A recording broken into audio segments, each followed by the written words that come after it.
Bueno, me toca hablar un poco de cómo se vino lo del fracking en la Argentina y voy a aprovechar un poco para retomar la pregunta que le había hecho Moisés a Claudia. En la Argentina se empieza a hablar de no convencionales, de Vaca Muerta, el yacimiento Estrella en Lutitas, que está ubicado principalmente en la provincia de Neuquén, a partir de diciembre de 2010.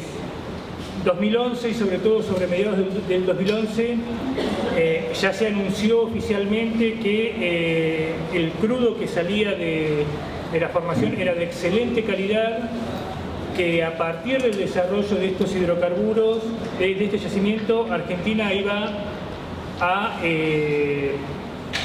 recuperar el autoabastecimiento hidrocarburífero e iba a exportar hidrocarburos. Y esto es interesante plantearlo porque Argentina perdió el abastecimiento, sobre todo tuvo su pico de producción de crudo en el 98 y de gas en 2004, porque sin ser un país petrolero, con las reformas neoliberales se transformó en un país petrolero y empezó a exportar lo poco que tenía para sí.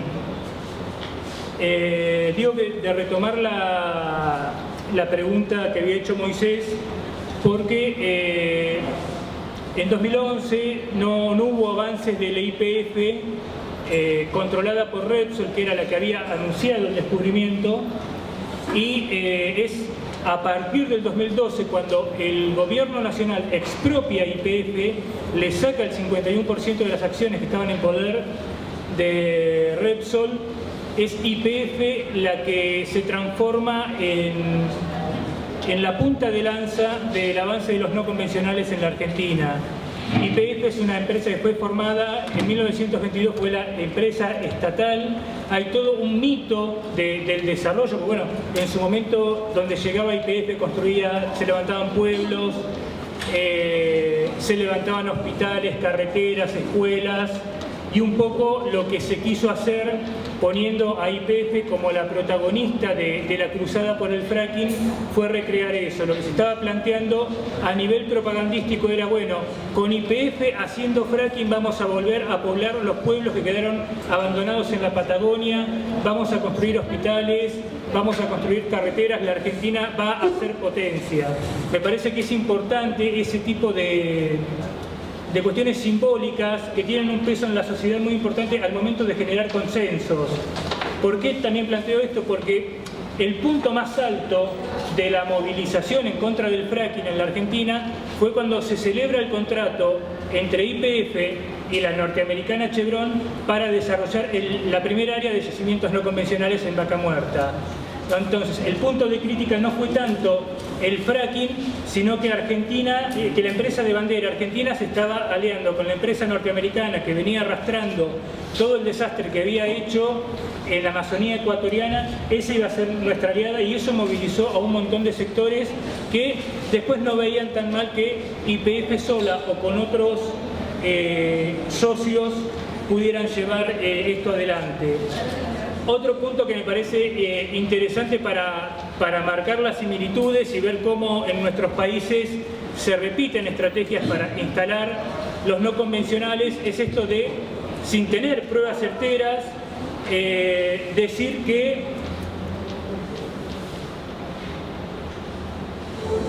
que tenemos un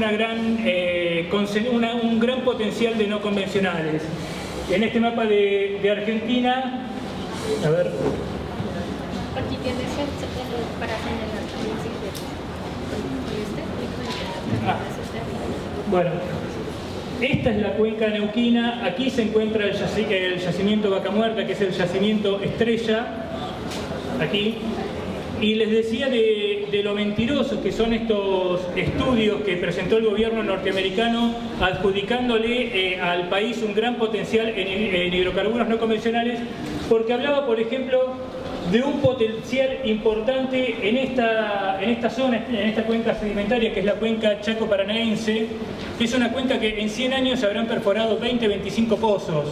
Ninguno de esos pozos se puso en producción.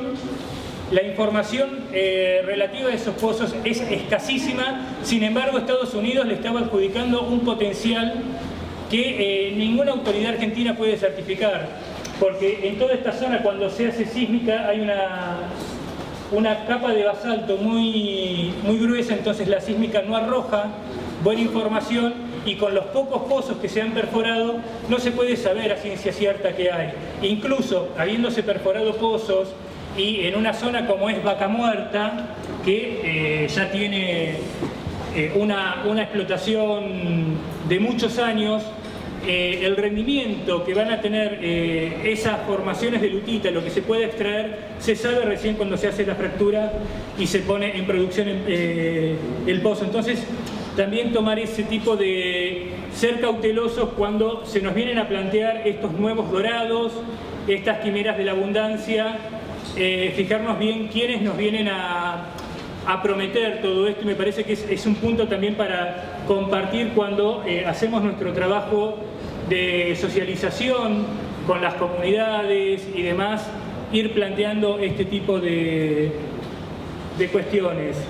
Uno de los mitos que se vino trabajando en la Argentina era que, bueno, la nueva conquista del desierto, y esto tiene una connotación muy nefasta, porque con el nombre de conquista del desierto a fines del siglo XIX, las tropas del Estado argentino invadieron territorio del pueblo mapuche, del pueblo tehuelche, y lo sometieron. En nombre de la civilización arrasaron con esos pueblos. 150 años después, con el mismo concepto, se avanza de conquistar el desierto y civilizar el desierto a partir de la explotación de yacimientos no convencionales. Sin embargo, en este desierto hay comunidades campesinas, hay comunidades mapuche, y lo que se está buscando, bueno, no hubo ningún proceso de consulta previa a las comunidades mapuche, algo que el Estado tendría que haber realizado, porque Argentina es signataria del convenio 169 de OIT, firmó la Declaración de Derechos Humanos de Pueblos Originarios de la ONU, y sin embargo avanzó con la explotación del yacimiento Loma La Lata, Loma Campana, YPF y Chevron sin ningún nivel de consulta previa. Y es más, el día que se firmó, a los pocos días de firmarse el acuerdo Chevron y YPF, incendiaron 4 viviendas de la comunidad mapuche Campo Maripe. Les decía, llegaron con el mito de que iban a conquistar el desierto, sin embargo, ahí podemos ver claramente que eso no es un desierto, que hay poblaciones, esto es, en las afueras de Neuquén, Plotier, como en cercanías de la ciudad, en la zona periurbana, se está avanzando. Lo que dicen las autoridades es, bueno, la gente se va a vivir cerca de los pozos.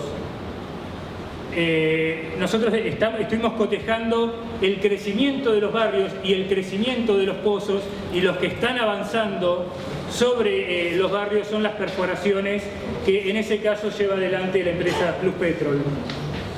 Otra cuestión, eso no es un desierto tampoco. Esto es en Allen, en la provincia de Río Negro, es la capital nacional de producción de pera y de manzana también, que es muy importante. Lo que está sucediendo ahí es que están avanzando sobre el monte frutal, van desplazando el monte frutal, lo van tirando abajo, van sacando la capa de tierra fértil, alisan con calcárea, con material calcáreo, y sobre eso montan la torre de perforación, ponen todos sus equipos y demás. El primer punto es que sacaron la capa de tierra fértil en una zona que está en producción porque se hizo regadío, porque toda esa zona sí es una zona muy hostil para el cultivo si no hay intervenciones de ese tipo, si no se ponen bajo riego. Y además, si se tuviera la suerte de que no hay ningún tipo de incendio ni de derrame, incendio de pozos o de derrames como se constató en estos lugares, si el pozo funcionara bien, igual ya le están produciendo un impacto a las producciones vecinas, porque tanto durante el periodo de perforación como cuando ya queda en funcionamiento el pozo, se hace un cerco alrededor, se pone luminaria esa luminaria por la noche atrae insectos y esos insectos colonizan las plantaciones de los alrededores, entonces afectan la producción de fruta de la zona y le hace perder mercado, le hace perder producción a los chacareros que se han negado a arrendarle los campos a las empresas petroleras. Antes, cuando veíamos lo del desierto, un problema que también tienen, además de que quieren sacar que los campesinos saquen a los animales del monte, aunque bueno, no vean árboles, acá por ahí la palabra monte se asocia más con la sabana, bueno, o... Alrededor de los ríos, en los cuerpos de agua. Claro, con los bosques. Bueno, este es el monte patagónico, es vegetación muy baja. Con el solo transitar de vehículos, la vegetación se llena de polvo, la vegetación va muriendo y también los animales dejan de comer esa vegetación, por lo tanto enflaquecen y mueren. Acá estamos hablando de impactos ya no de la cantidad de agua que se utiliza, de la contaminación del subsuelo y demás, sino de cuestiones bien sencillas, que es lo que implica nomás el ingreso de las petroleras, de la actividad petrolera al territorio. Otra cuestión que nos planteaba los productores de ahí de la zona es que también en la época de parición, ahí se dedican más que nada a la cría de cabras, de chivas. En época de parición las chivas madres están estresadas por el tránsito permanente, entonces abandonan a las crías y se pierde la producción de esa temporada. Bueno, esto es lo que les marcaba también, otro ejemplo de la convivencia entre, esto ya tiene que ver con convencional, pero la convivencia entre la actividad petrolera y los barrios, como son 60 metros de distancia que hay y lo que puede pasar, por ejemplo, en casos como este, pues cuando se incendia un pozo, la cercanía de las viviendas, las situaciones, esto que tanto nos hablan en las empresas de las certezas, de que nunca va a suceder nada, bueno, estos son registros incontrastables.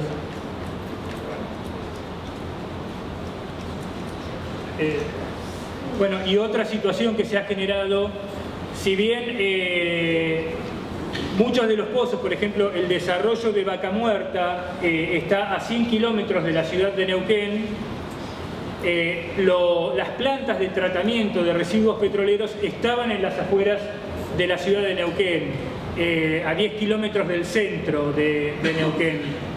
Entonces, son plantas que se pensaron para la explotación convencional con un nivel de ingreso de residuos. Con los no convencionales se incrementó el ingreso de lodos, de líquidos, para tratar en estas plantas, en los alrededores de Neuquén. Y aquí vemos cómo tenemos una imagen más cercana. ¿Dónde está la planta? Esto es una planicie. Al pie de la planicie empiezan los barrios más vulnerables de Neuquén. Para llevar desde la boca del pozo hasta la planta de tratamiento son 100 kilómetros, con los riesgos que también conlleva trasladar por rutas todos esos residuos. Y muchas veces, incluso en una ciudad vecina, en Cinco Saltos, se detectó un camión que estaba trasladando residuos petroleros sin ningún tipo de protección. Los vecinos lo pararon porque por una de la compuerta trasera del camión iba dejando todo un rastro de residuos petroleros. Aquí, bueno, otra imagen también de los barrios de Neuquén y donde está la planta. La pluma, bueno, con los vientos neuquinos también la pluma de contaminación, porque también se daba ahí en Neuquén, que la gente del centro de Neuquén decía, bueno, pero eso pasa ahí en las afueras, le pasa a la gente de los barrios. La pluma de contaminación sigue viajando y a la gente del centro también la afecta. Bueno, esto es una de las plantas cuando se colapsó, una de las plantas de tratamiento, como las aguas con hidrocarburos y demás salieron del perímetro de una de las plantas y ganaron la calle del parque industrial. Es llamativo porque lo que más conmovió de toda esta situación fue que apareció un perro empetrolado y realmente, sí, pobre perro, ¿no? Pero la dimensión del perro empetrolado no es el problema. para la prensa cuando presentó el parque industrial con los residuos petroleros, el problema era el perro empetrolado, y además del perro empetrolado es toda la población que circunda a ese parque industrial. Bueno, aquí son otras imágenes de cómo va avanzando la actividad petrolera sobre la zona de chacras en Neuquén y Río Negro. Nosotros el trabajo, nos encontramos con un escenario complejo para llevar adelante nuestra lucha. Por un lado, por la alta dependencia de hidrocarburos que tiene la Argentina, tiene una matriz que el 90% de las fuentes primarias la constituyen el gas, el crudo y el carbón. A partir de la aparición de Vaca Muerta, las políticas de diversificación de la matriz fueron encajonadas, pero bueno, hay una convicción, ¿no? Nos costó mucho también que la explotación de hidrocarburos fuera asociada al extractivismo, porque muchos sectores dicen, bueno, no, está mal que vuelen una montaña para sacar oro, pero es necesario sacrificar una parte de nuestros territorios para extraer combustible, porque son necesarios para nuestra vida cotidiana, son necesarios para la industria. Y ahí la pregunta que nos planteamos es, bueno, a ver, ¿para qué estamos generando energía? Es un poco el punto de donde nos paramos para dar batalla. Estamos queriendo ampliar la oferta energética para garantizar la energía de los proyectos megamineros, que en provincias como Catamarca o San Juan, un proyecto megaminero consume tanta energía como la población residencial. Queremos generar energía para sostener el modelo de agronegocio de monocultivo de soja que nos hizo perder la soberanía alimentaria, y un montón de cultivos se perdieron porque lo más rentable era la soja, y llenamos nuestros campos de glifosato, del pesticida que nos está matando, porque bueno, pues está fumigando nuestros campos. Y bueno, queremos seguir generando energía para el sistema de transporte que tenemos controlado por el transporte automotor, cuando Argentina tiene una red ferroviaria que consumiría mucho menos combustibles fósiles para trasladar personas y mercancías. Lo que tratamos de hacer es de establecer los vínculos y tratar de responder esas preguntas. No es que nos opongamos a la explotación de hidrocarburos, pero sí vamos a decidir saber para qué estamos sacrificando los territorios, quiénes se van a beneficiar, y obviamente ahí no se está pensando en ampliar la oferta energética para garantizar para cubrir las necesidades de los sectores que hoy no acceden a la energía, porque así como hay sectores que están derrochando energía, hay otros sectores que no están accediendo. Para nosotros, bueno, esos han sido los puntos sobre los que estamos llevando adelante nuestro trabajo. También estamos marcando otras críticas más allá de lo ambiental, que tiene que ver con las transformaciones sociales que vienen de la mano del fracking, porque una situación que se ha venido dando con los chacareros que estaban asfixiados económicamente, porque los capitales concentrados, que son los que concentran la tierra y la producción, le compran a bajo precio la fruta a los productores que sus hijos ya no van a seguir con esta actividad, entonces acceden a arrendarle los campos a las petroleras, sus chacras a las petroleras, para tener un ingreso que les asegure una vejez más tranquila.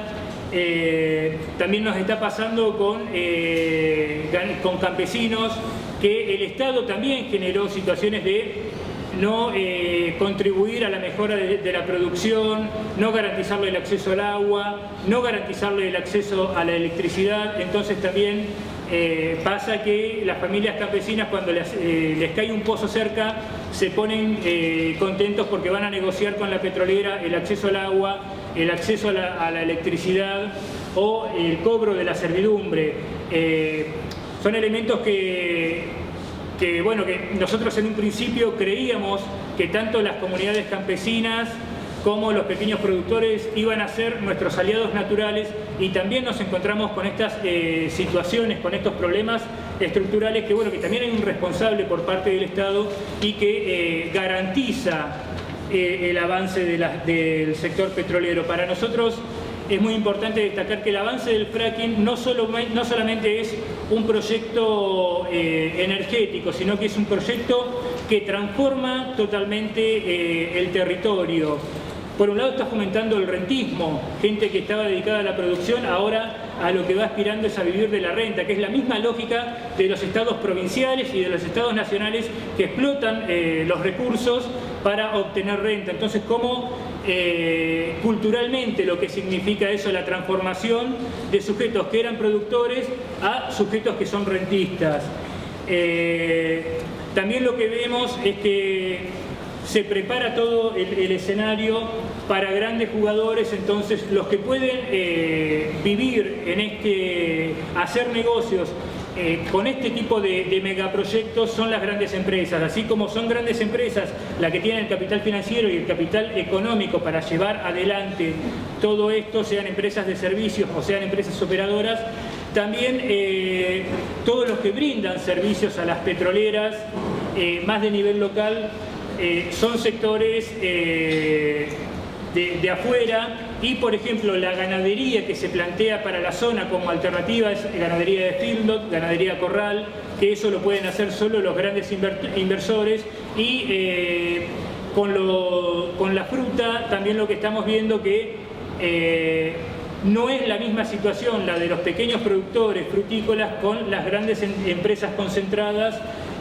La negociación es diferente e incluso están vendiendo un esquema de chacra petrolera, que es uno de los logros publicitarios de YPF, que ponen entre medio de los manzanos hay una torre de petróleo y lo promocionan como algo positivo, como la convivencia.